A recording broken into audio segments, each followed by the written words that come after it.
एक प्रसिद्ध कहावत है, अंधेर नगरी चौपट राजा। आगे मेरे कई दोस्तों को भी पता होगी। इसके आगे भी है, अंधेर नगरी चौपट राजा, टके शेर भाजी, टके शेर खाजा।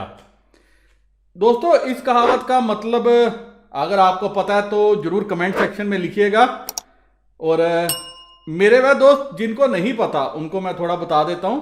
इस कहावत का मतलब है, जहां का राजा, जिस नगरी का राजा अपने ही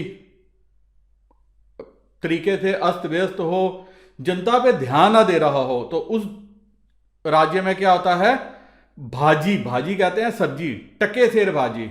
मतलब अगर आप टका हो गया पुराने जमाने की करेंसी, तो अगर आप ये समझ के चल सकते हैं कि 10 रुपए लेके जाओगे तो 10 ही रुपए भाव में आपको टमाटर मिलेंगे और 10 ही रुपए भाव में आपको खाजा मतलब काजू मिलेगा, जो वर्चुअली पॉसिबल नहीं है। लेकिन आज आप देख रहे हैं कि कई बार जो है महंगी चीजें भी आपको उसी रेट में मिल रही हैं जिस रेट में आपको नॉर्मल चीजें मिल रही हैं। लेकिन ये कहावत मैंने इसलिए यहां पे यूज की, उसका सिर्फ एक ही रीजन है, आपको स्क्रीन पे लेके चलता हूं। ये स्टेट बैंक का नोटिस आया था कुछ दिन पहले, ये मुझे भी आया था तो मैंने स्क्रीनशॉट लेके रख लिया था। आप देखिए, एसबीआई कार्ड यस्टरडे मी, तो कल ही मुझे आया। इसमें इन्होंने लिखा था कि reserve Bank of India has repeatedly through it's public notices cautioned users, holders and traders of virtual currencies including bitcoins regarding various risks associated in dealing with such virtual currencies।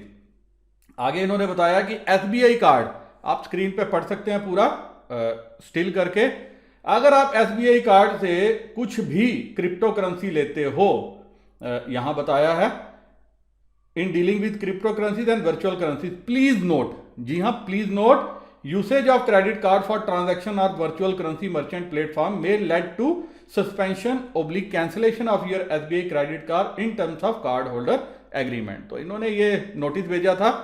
लेकिन इसके साथ ही अब मैं आपको कुछ न्यूज पे लेके जाना चाहता हूं। ये न्यूज थी, आप देख सकते हैं, 31 मई की ही 12:27 पे, crypto currency HDFC SBI other banks warn users of account suspension if trading continues. कि अगर आप अपने जो बैंक अकाउंट है, उस जो लिंक है आपका, अगर उसके साथ क्रिप्टो करेंसी में ट्रेडिंग करते हो, तो कईयों को मेल भी आई होगी। हालांकि मेरे काफी दोस्तों ने इसके ऊपर काफी पहले से वीडियो बनाने शुरू कर दिए थे, पर मैंने आज तक नहीं बनाया। उसका रीजन था कि मुझे इस पे रेगुलेशन चाहिए थी।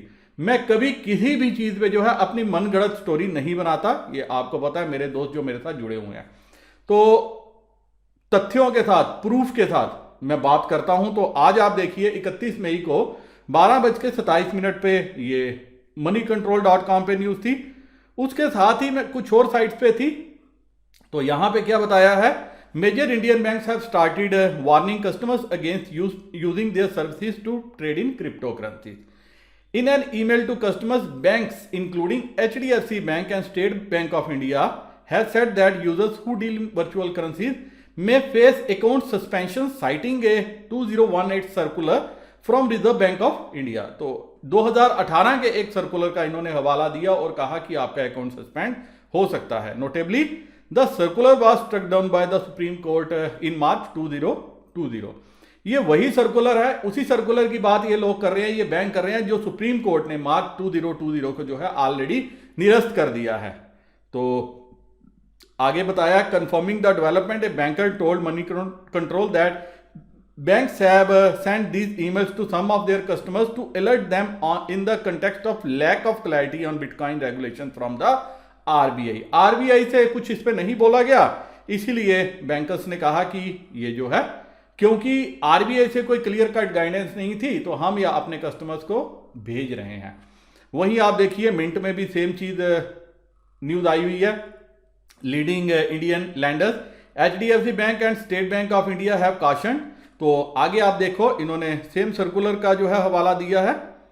अब दिक्कत कहां से शुरू हुई, और मेरे काफी दोस्तों को भी दिक्कत है जिनका वजीर एक्स के साथ, कॉइन डीसी एक्स के साथ या किसी इंडियन एक्सचेंज के साथ अकाउंट था। तो आपने देखा कि पिछले कुछ दिनों में सभी जो एक्सचेंज है उनकी लेन देन बंद हो गया, सभी बैंकों ने बंद कर दिया। उसके बाद ये एक्सचेंज कभी एक बैंक के साथ अकाउंट ओपन कर रहे हैं, कभी दूसरे के साथ ओपन कर रहे हैं, लेकिन आहिस्ता आहिस्ता हर किसी के साथ इनका अकाउंट क्लोज हो गया।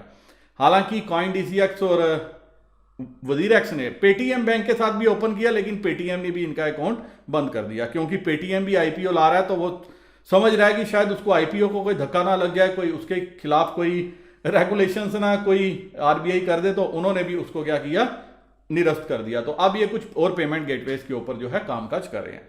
लेकिन ये सारा शुरू हुआ, आप देखिए आईसीआईसीआई बैंक ने, सबसे पहले आईसीआईसीआई बैंक ने ये शुरू किया था। Last week, ET reported that ICICI Bank had been distancing itself from processing payment to crypto exchanges. तो सबसे पहले शुरुआत ICICI बैंक ने की थी, उसके बाद HDFC बैंक आया, फिर यस बैंक आया और स्टेट बैंक भी इस चक्कर में आ गया। लेकिन ये सर्कुलर क्या है, आप एक बार स्क्रीन पे नजर मारिए।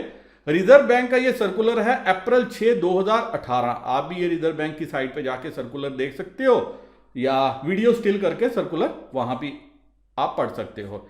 इसमें यह बताया गया अप्रैल 2018 में, 6 अप्रैल 2018 को prohibition on dealing in virtual currency ये बताया गया था। इस सर्कुलर में बताया गया था कि आरबीआई ने सभी बैंकों को कहा था कि बिटकॉइंस और वेरियस क्रिप्टो करेंसीज के साथ रिस्क है, तो बैंकों को हिदायत दी थी कि वो जो है किसी भी कस्टमर को ये एलो मत करें। आगे बताया गया, in view of associated risk it has been decided that with immediate effect entities regulated by Reserve Bank of India shall not deal in VC or provide services for facilitating any person or entity in dealing with or settling VCs. तो इस वजह से क्या होगा, सभी exchanges जो है बंद हो गई, क्योंकि पेमेंट सर्विस गेटवे बंद हो गया, तो आगे वो कामकाज नहीं कर पाए। लेकिन अब क्या हुआ है, अब आज एक नया सर्कुलर आया है, आप देखिए मैं स्क्रीन पे लाया हूं। ये सर्कुलर क्या कहता है, ये भी 31 मई का है, 2021 का, आरबीआई का है, नंबर डेट लगी हुई है। All commercial and cooperative banks, payment bank, small finance bank, NBFC payment system providers. तो बताया है customer due diligence for transaction in virtual currencies. तो अब क्या बताया रिजर्व बैंक ने, रिजर्व बैंक ने कहा है कि जो सर्कुलर का हवाला आज की डेट में बैंक दे रहे हैं, जो रिजर्व बैंक के सर्कुलर का हवाला आज की डेट में बैंक दे रहे हैं, वो सुप्रीम कोर्ट ने निरस्त कर दिया है। As such in view of order of honourable Supreme Court the circular is no longer valid from the date of Supreme Court judgement. तो जिस दिन से सुप्रीम कोर्ट की जजमेंट आई है, इनका ये सर्कुलर जीरो हो गया। अब इन्होंने आगे कहा है बैंक्स, जी हां, banks as well as other entities addressed above may however continue to carry out customer due diligence processes in line with the regulation warning standards for KYC, know your customers, anti-money laundering, combating of financial of terrorism and obligation of regulated entities under Prevention of Money Laundering Act in addition to ensuring compliance with relevant provisions under FEMA. FEMA is Foreign Exchange Management Act for overseas remittance. तो यहां यह बताया गया, अब reserve bank ने यह clear किया कि बैंक्स अपने एंड पे जो अलग अलग प्रोविजन है सेंट्रल बैंक के या सरकार के, उन पे देख सकती है कि क्या जो कस्टमर है वो जो ट्रांजैक्शन कर रहा है वो इलीगल तो नहीं है, वो फेमा की वायलेशंस तो नहीं है, कोई फेमा का उल्लंघन तो नहीं है। और अगर कुछ नहीं है तो बैंक अपने डिस्क्रिप्शन पे अगर सर्विस देना चाहे तो दे सकते हैं। कस्टमर को अगर तंग नहीं करना, बैंक को लगता है कि कस्टमर जेन्युइन है, जेन्युइन ट्रांजैक्शन कर रहा है, जेन्युइन डीलिंग कर रहा है, तो बैंक अपने विवेक का, अपनी डिस्क्रिप्शन का इस्तेमाल कर सकते हैं। तो अब इस रेगुलेशन के बाद क्या होगा, सवाल यह है होगा क्या। दोस्तों मुझे लग रहा है आसान नहीं है रहा, बैंक अभी भी बचेंगे किसी भी ऐसे स्टेप को उठाने से जिससे कल को उन पे गाज गिर पड़ सकती है या उनके बैंकिंग लाइसेंस को खतरा आ सकता है। लेकिन फिर भी अगर रिजर्व बैंक थोड़ी और क्लैरिटी दे दे, फ्री हैंड दे दे कि बैंक्स इनको जो है सर्विस प्रोवाइड कर सकते हैं, तो माइट भी कुछ ऐसे बैंक्स बिजनेस को एक्यूमुलेट करने के चक्कर में कि अच्छा बिजनेस क्रिप्टो करेंसी एक्सचेंजों से मिल सकता है या डिपॉजिट अच्छा मिल सकता है या पेमेंट गेटवेज वो एग्रेसिव जो है काम कर सकते हैं, या बैंक जो है थोड़ी लीनियंसी बरत के पेमेंट गेटवे को काम करने दे।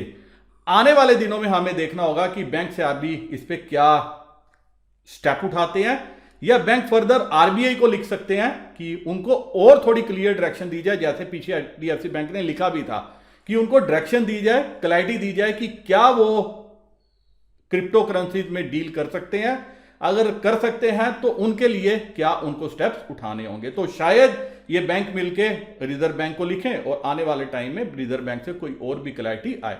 वैसे अभी जितने क्रिप्टो करेंसी एक्सचेंजेस हैं इंडिया में, उन्होंने इसी ऑर्डर को लेकर ट्वीट किया, लेकिन इसका मतलब आपको यह नहीं समझना चाहिए कि आपकी जो सर्विस है बैंकों की वो जल्दी ही प्रोवाइड करवा दी जाएगी।